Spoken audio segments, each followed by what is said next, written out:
Welcome everyone, and Alhamdulillah.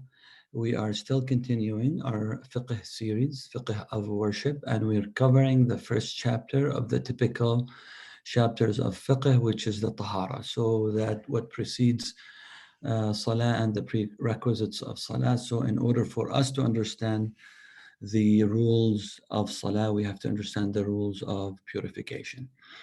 So inshallah ta'ala, today we are continuing our recommended sunnah acts. Yesterday we talked about the obligatory, the agreed upon, and the disagreed upon acts of etiquettes of using the bathroom, and before that bathing and ghusl and what have you. Now, yesterday we talked about wudu and what pertains to it from obligatory act. Today we are covering the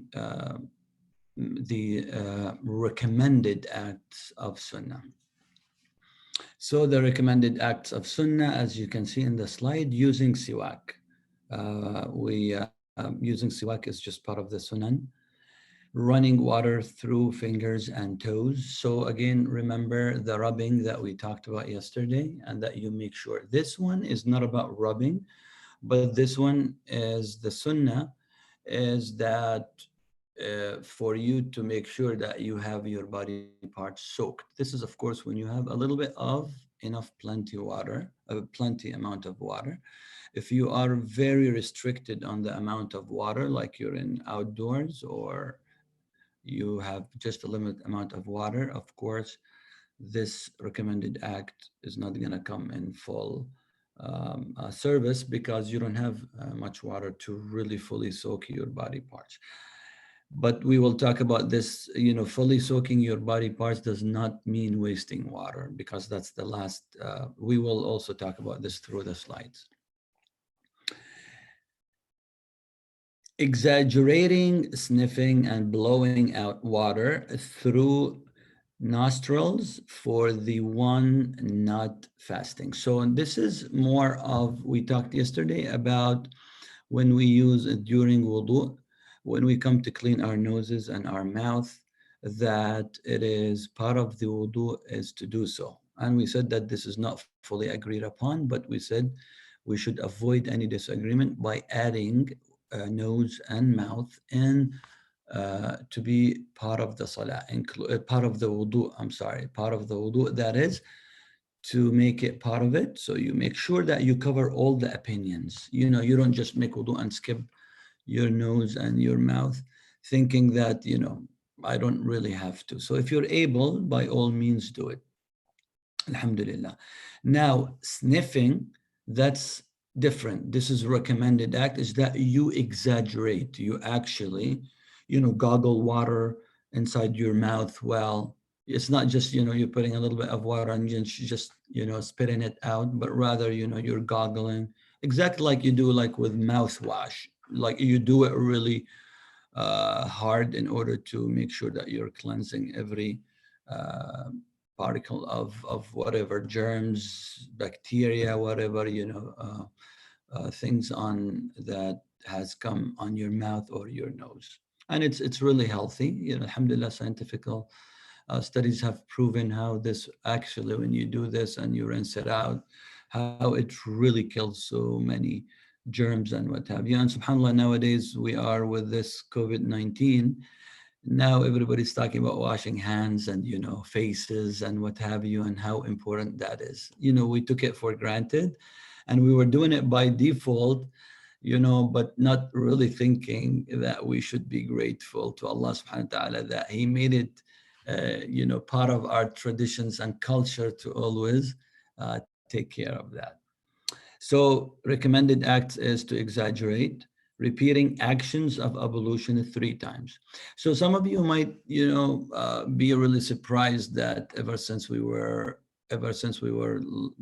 young and we learned how to make wudu, we always did our actions of wudu 3 times, thinking that this was mandatory. But really what's mandatory, remember when we talked yesterday, it's only one, agreed upon, one. 3 is more of a sunnah, it's recommended act. So you're just doing it more to get extra reward and to cleanse deeper.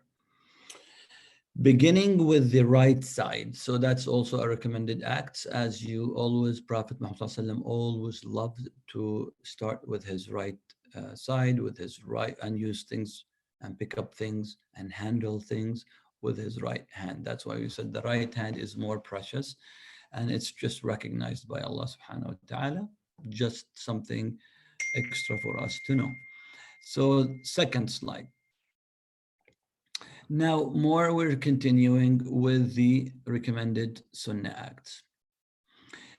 Elongating the streaks of light from the traces of evolution on the Day of Judgment. This is just a title that was extracted from a hadith of our beloved Prophet Muhammad sallallahu alaihi wasallam, that has said, on the Day of Judgment, as people are going in total chaos, as people don't know directions where to go. So, one of the greatest things is that as of being believers and followers of this beautiful faith, followers of our beloved Prophet Muhammad sallallahu alaihi wasallam, he told us that on that difficult day, believers who used to perform wudu, who used to pray, will come with full lights, with their foreheads, glowing, and really, it's exactly like, things when they glow in the dark, how easily spotted these articles or these objects are, and people love them. People are amazed by glowing things in the dark. Why? Because it's total dark, and then you have that light. And that's exactly how people of wudu, it is like a glowing thing in the absolute deepest level of darkness. So Prophet ﷺ is giving the glad tidings that those who do take care of their wudu will come on that day being recognized as anything that would glow in the dark. Prophet ﷺ will recognize these people. Believers will recognize their own fellow believers. So it's really a green path for those who have maintained their wudu to shine on that day.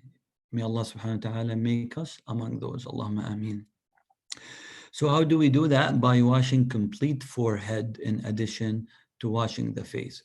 So this is where you go with your heart. You're doing wudu as an action or just an obligatory thing, or actually doing wudu with a full heart. That's the difference.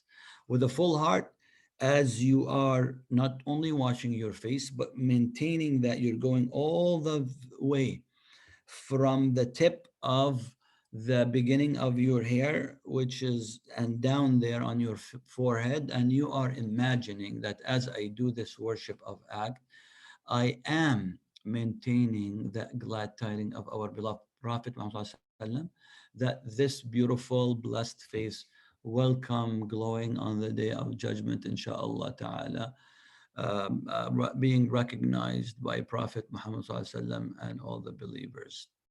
By washing above the elbows on the arms. So again, with full, that there is a quick wash and there is the deep wash where you are really making sure that your hand is rubbing your elbow and above your elbow. So you're making sure that your wudu is being done right and you're not really rushing. There's a difference of doing this really quick, or you're actually taking your time by rubbing your elbow and your ankles as well. As it said, that washing above the ankles. Now, minimizing use of water, avoiding wasting water. So this is what I was talking about when when you exaggerate, when you actually soak the body parts. That does not mean in any way that we should waste water. Subhanallah, this is our Islam, this is our faith. Some people will say, well, how can you do that? Oh, you definitely can. Those who have really practiced that, you definitely can soak your body parts without wasting, water. It's all about how you do it and how you really train yourself to do that. And that's why people have really practiced, even with a cup of water, with a half cup of water, you still can maintain of really, truly, deeply doing your full wudu without wasting water, which means that we should not be, remember, wudu is an act of worship, right?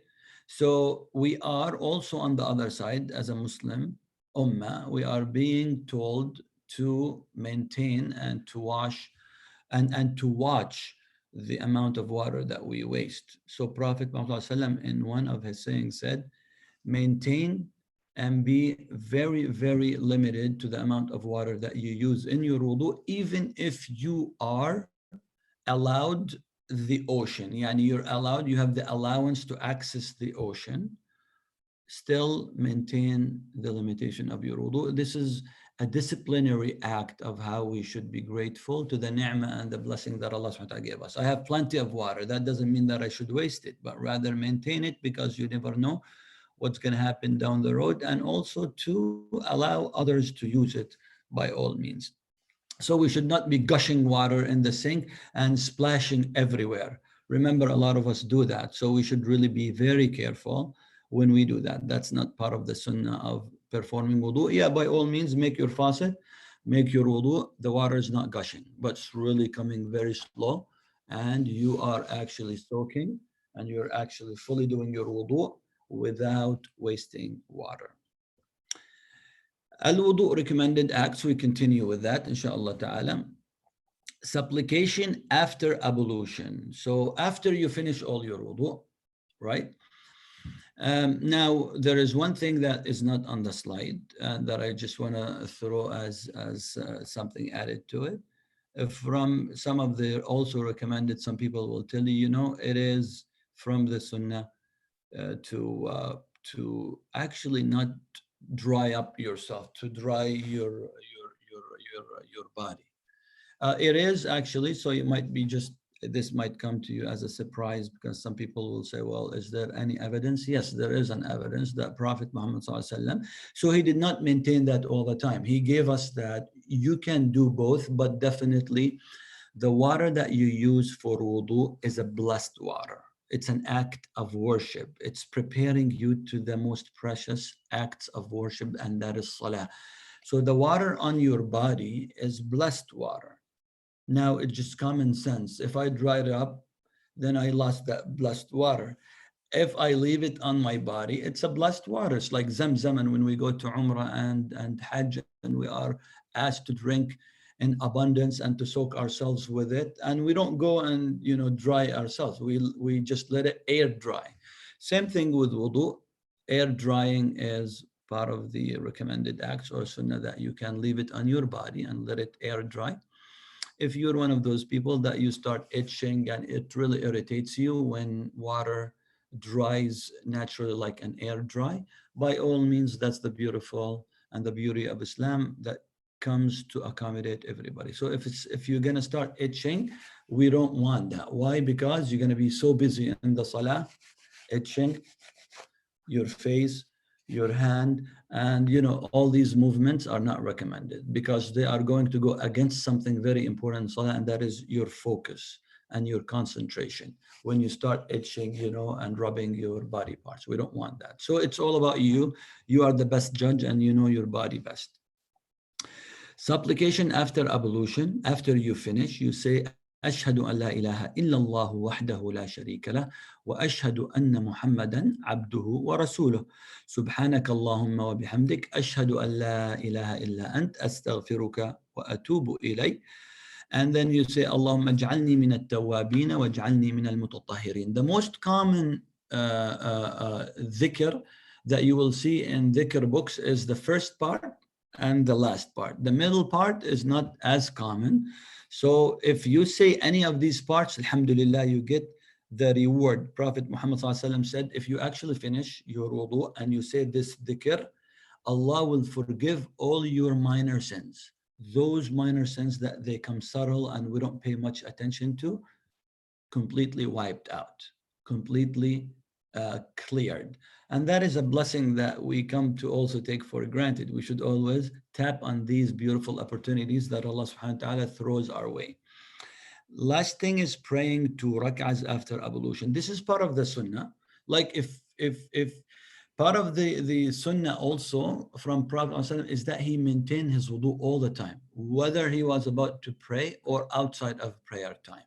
So whenever he would use the bathroom, whenever he would to lose his actually state of purity, like the wudu, the minor state of purity, that is. So he would renew his wudu without needing to really go to an obligatory prayer. So he maintained a state of wudu all the time. And this is really highly recommended. It makes you always content, fresh, and it does not allow any mess that would come from ends from people, or even from jinn, from demons or shaitan or satans to even come and bother you. It just always puts you in that state of protection. Nothing would be able to penetrate through your body. So it is highly recommended that you always maintain a state of wudu. Now, because of that, whenever you renew your wudu, when you have a fresh wudu, it's the sunnah to always follow it with a salah. If there is no obligatory prayer coming up, then you offer 2 rak'ahs. That puts you always in this great state of salah. Now, nullification of al-wudu. Now, we talked about recommended acts. What does invalidate wudu? The agreed upon by Muslim jurists. So this slide just brings you what is agreed upon. All scholars agreed upon that the following nullifies, invalidate your wudu. So again, remember, we're putting these slides to make it very easy for you to become very well acquainted with fiqh. Is that, instead of saying, I'm too confused, too many opinions, why is it? And remember, it's all about us. We don't have enough foundation and usul al-fiqh and the fundamentals of fiqh to understand when we read why all this disagreement upon. But then when we actually understand and we live it and we see how it comes handy throughout our lives, and sometimes where we are forced into actually applying one of those differences of opinions, then you come to say, Alhamdulillah, that there is an opinion that actually allows it. Many people that lived, and we will talk about that sometimes when we go into some of the acts of worship, where it becomes very handy for you to become knowledgeable of your options. So the following are agreed upon. What are nullifying acts of wudu that are agreed upon by Muslim jurists? Urination, excretion of stool, releasing gas, ejaculation of sperm, which we call in Arabic mani, but many, remember, requires bathing, requires ghusl. Then secretion of al-madhi and al-wadi. We explained those when we covered them. You can go back to that session and that slide so you can know exactly the definition of what al-madhi and al-wadi means. Al-madhi and al-wadi wash, they don't require ghusl, full bathing or bath. It requires to wash our private parts and then to perform ablution right after that. So that's where, your fiqh understanding comes very handy. Now when you are required to make ghusl and when you don't really have to, depending, and sometimes you don't even have time and you in a rush to catch up an appointment or what have you. Deep sleep. So again, everything that we talked in this slide, urination, excretion of stool, releasing gas, ejaculation of sperm, secretion of al-madhi and al-wadi, deep sleep, all these are agreed upon with all scholars. Everybody agreed that you have to renew your wudu. These acts, they actually invalidate your wudu. So now with that, inshallah ta'ala, I come to finish today's session, because I want you to review these things. And as you know, we have posted the full book for you. I do want you to go through the full book, because the full book, brings in proofs, more deeper explanation of what I'm sharing with you on these short series. And then you can always come with your question. You can always tell, I'm still confused on this. Can you elaborate more? This is what the whole session is all about, inshallah. So inshallah, we'll see if, I want to see if I have questions. And then again, you can always come in, unmute yourself and talk if you feel comfortable with that, or you can always text your questions. It says, the question says, should we rub between fingers and toes? And the answer is yes. I'm glad you asked that. So we talked today about allowing water and making sure that water infiltrates and penetrates through all your body parts, especially those hidden ones between your joints and what have you. So today was just about allowing water to go through. Yesterday we talked about that it is part of the recommended, highly recommended acts to rub. So yes, you can rub your fingers, make sure that you go in between, and you can use your fingers to rub your toes and in between your toes as you're allowing water to come in. And for brothers and sisters like myself with rings, so that's part of the rubbing. And for the sisters also, especially if it's a tight, it becomes mandatory to really move around your ring and allow water to penetrate in between, because the ring should not block water from penetrating and washing that small part that the ring itself is covering, especially if it's tight. So with text questions, I don't have any other questions besides that. So if you have a question that you wanna unmute yourself and ask, by all means. If not, you can text it, inshallah. Imam Ahmed, we have a question from YouTube. Sure, inshallah. And the question is, I had surgery on my uterus wall and my cervical wall. I'm now bleeding. Do I still pray and fast? What's the question again? I'm sorry. The question is, a woman was asking that she had surgery on her uterus wall and her cervical wall. She's now bleeding. Does she still pray and fast? Yes, you do still pray and fast, because this type of bleeding has nothing to do with the monthly cycle that pertains to the women of this ummah. So this type of blood is not the blood that Allah subhanahu wa ta'ala mandated to refrain from fasting and from praying. So inshallah ta'ala, you should be all good to go, inshallah, with that.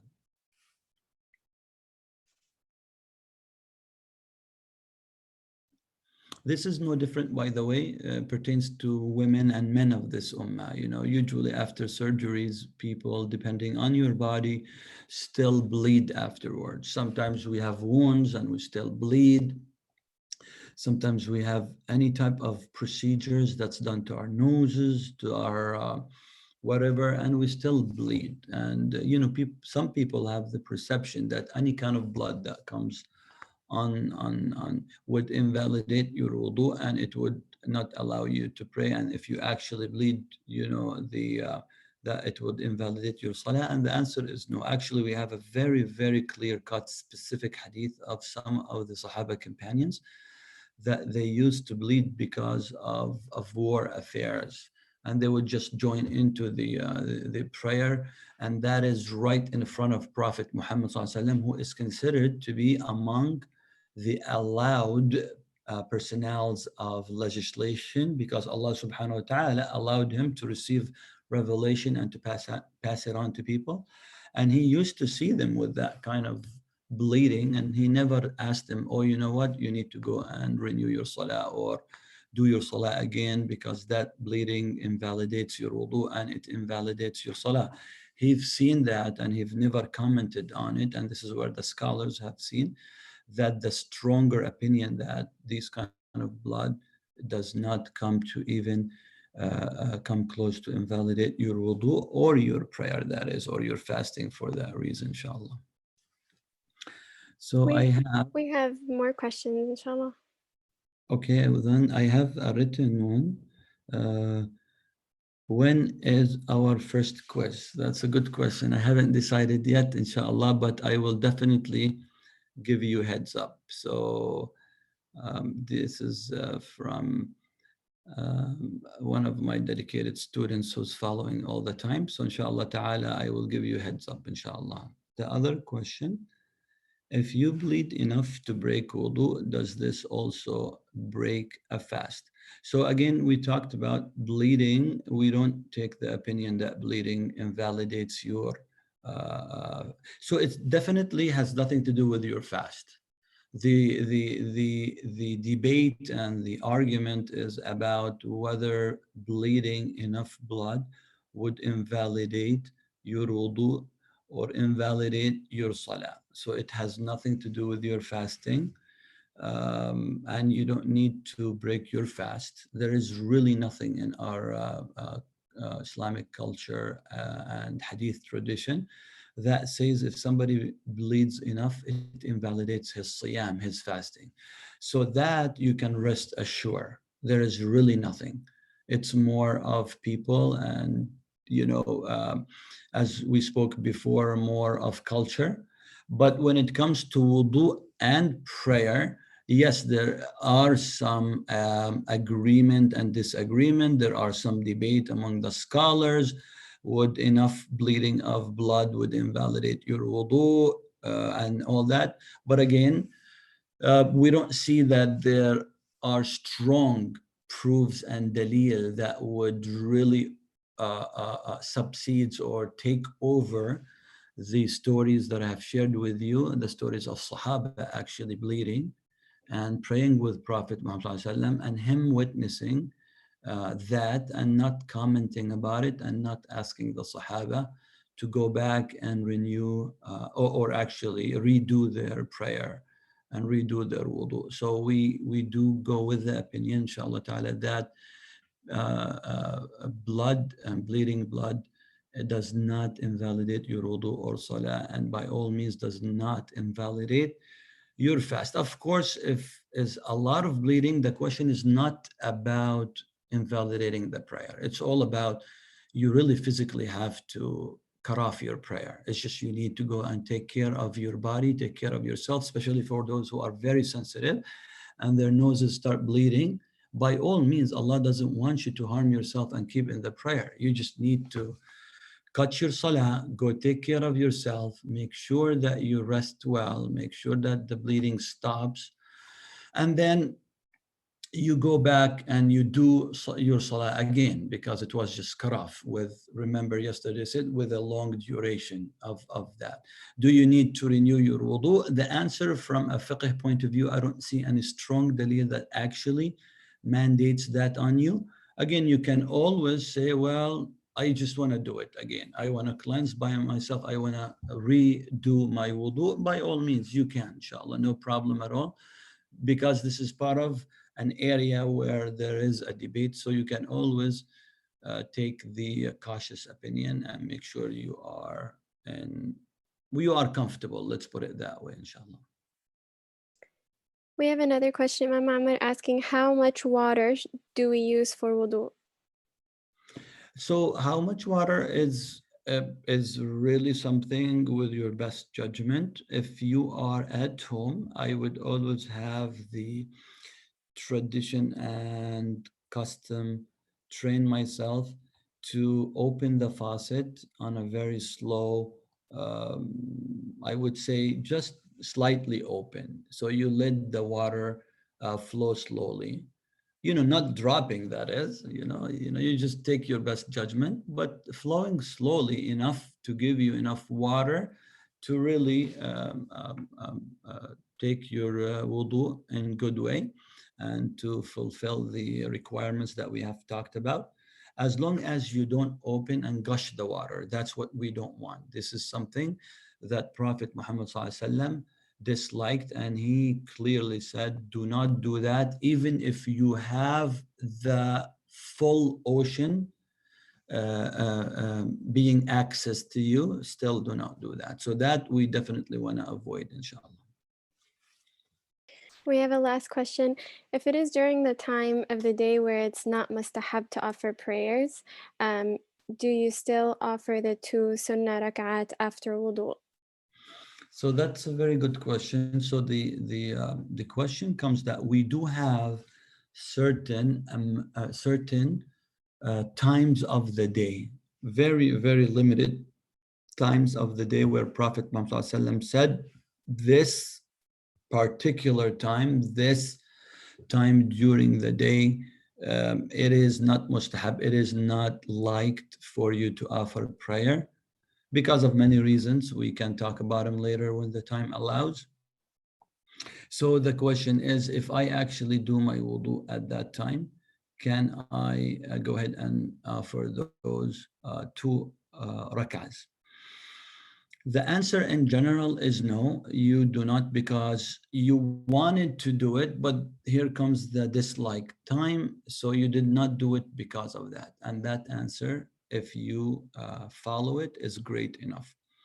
There is another answer, and that is also Prophet Muhammad ﷺ said, for those of you, and those are limited categories of the Ummah of Prophet Muhammad ﷺ, who have very disciplinary system of being so disciplined to an act of worship, even if it's recommended. So those are exceptions of the rules. So those who have the habit to always in their life do 2 rak'ahs after wudu, then they can do it. Those who have the habit that they always fast in the optional days and what have you, they're always having the exception, because right now we are in Sha'ban, and Prophet ﷺ said, do not fast after mid of Sha'ban. And some people say, well, other hadith says that Prophet Muhammad ﷺ used to fast almost all the month of Sha'ban. Yes, because he had the habit. So whatever you read restrictions on something, this is for those, the majority of the ummah that don't have a habit to fast or to pray optional prayer or whatever. Those who have a habit, those who have a system, those who always maintain it, they're out of the exceptions. This might be a little bit deep fiqh issues. We can elaborate on that later. But the general question have a general answer. So the general answer is no, you do not pray 2 rak'ahs after wudu, because it is in the disliked time. And what are the dislike times for prayer? Do you mind clarifying that, So please? inshallah, we will talk about those actually. I just want you to be in suspense so you can always follow the series. We will talk about those inshallah when we get into the salah. So now all our focus, I want you now, as I am dedicating my time with you, I'm going inshallah to train you to become a student of knowledge, and a student of knowledge should never lose focus. So now we're focusing on one aspect of worship acts, and that is tahara, purification. Your mind should be always focused on that. We should not jump here and there about salah, about fasting, about this, about this, about. Of course, in a question and answer, it is. But I want you to, inshallah, be disciplined also, that the questions that pertains to every series, so I don't even take a lot of time from you every day, would pertain only to what we have discussed, because this is a series for students of knowledge, really. This is not a general lecture where we can just take general questions. So every time you go off track, every time you ask a question that does not pertain to our slides and our session, then I'm gonna push it back on you, and I'll ask you to actually follow the series. When we come to it, we will talk about the dislike times of when not to actually pray, inshallah. So That with was that, I the end believe. of all of our questions. Yes. Okay, great, inshallah. طيب, جزاكم الله خيرا وبارك الله فيكم. And sorry for taking. By the way, for those who are following us, I fully respect your time. So as you are dedicating yourself to that, inshallah, usually we finish by 2:20 max. please, by all means, you don't have to stay all the way until we finish the sessions of question and answer. I leave this up to you. But by all means, if you have to, leave, this does not offend me at all. Please feel free to do that. But I would love for you to discipline yourself to the lecture time. Yes, this is part of the disciplinary act of a student of knowledge. You come in, it's not really the best of etiquettes to come in and just leave anytime, whether it's a live lecture or whether it's a virtual lecture. That's part of a student of knowledge. I'm dedicating 20 minutes of my time today. My teacher has put so much time into preparation of all this information. I'm not going to walk in for 5 minutes and get out. No, I'm walking in, I'm staying until the end. That's part of the etiquettes of it. But right after the end of the series, by all means, whether the question and answer session takes 1 minute or 20 minutes, you do not need to stay unless you want to, inshallah, by all means. Jazakum Allah khair, barakallah fikum. May Allah subhanahu wa ta'ala bless you with knowledge. May Allah subhanahu wa ta'ala make you among those who are knowledgeable and among those who come to please Allah subhanahu wa ta'ala by worshipping Him with full knowledge as He loves His knowledgeable servants. Allahumma ja'alna min alladhina yastami'una al-qawla fayattabi'una ahsana. Allahumma allimna ma jahilna. اللهم اجعلنا من الذين يعملون بما يتعلمون. اللهم اجعلنا من أهل العلم. اللهم اجعلنا من طلبة العلم. اللهم اجعله في سبيلك يا رب العالمين. وآخر دعوانا أن الحمد لله رب العالمين. وصلى اللهم وسلم على نبينا محمد وعلى آله وصحبه أجمعين. والسلام عليكم ورحمة الله وبركاته. See you tomorrow إن شاء الله.